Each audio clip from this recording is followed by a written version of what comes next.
and then you go to aesthetics.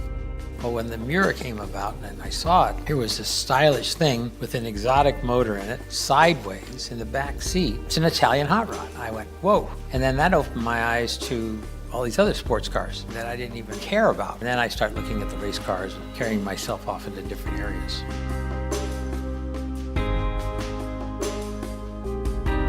I think my philosophy about collecting cars is things that I like, and it's not about value. It seems like the car value has gone up and it's gone crazy, but I bought cars because I like them and like the look of them, or they had to perform a certain way, or they looked ugly and they were beautiful because they were ugly. So I'm very eclectic in my collection, and all the automobilia that goes along with it.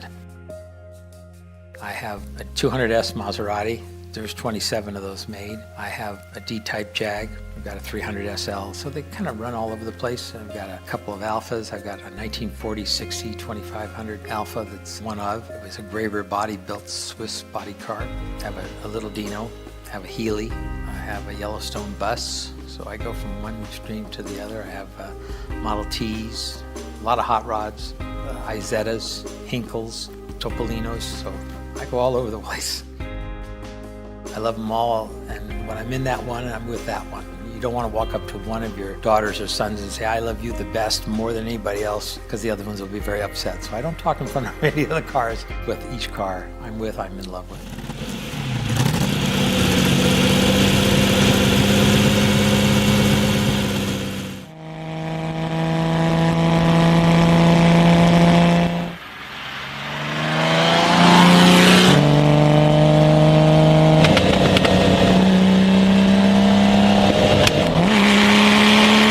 I look at these cars that I own as pieces of art. They're just moving art.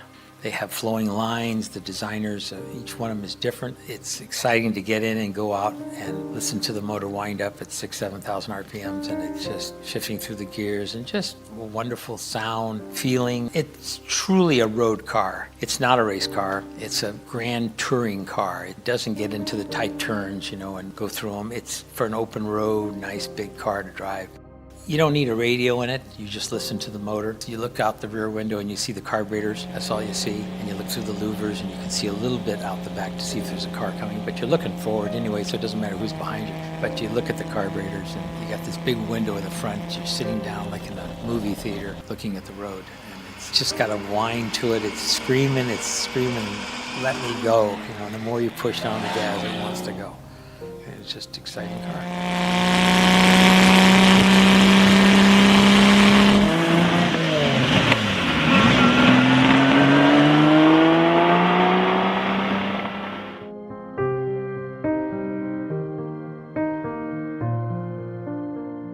I drink, eat, sleep cars. I'm up at 7, I'm doing cars all day long, and then I come home and have dinner with my wife. Next morning I'm up, back to the cars. That's my life. I love it. I wouldn't change it for anything. I hope I get to stay around a long time and play with all my toys, and then when I go, somebody else will have them.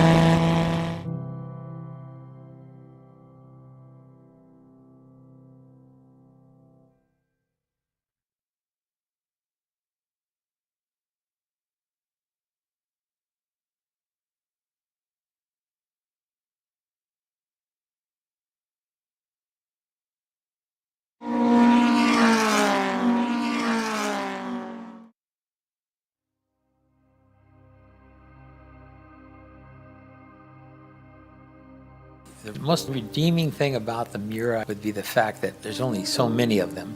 It's highly collectible. It's exciting because it's unusual, it's small, it's exotic, it's still exotic today, and it was significant in its styling.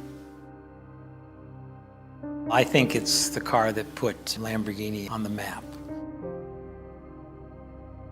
My name is Dennis Varney, and I'm driving a 1970 Lamborghini Miura S.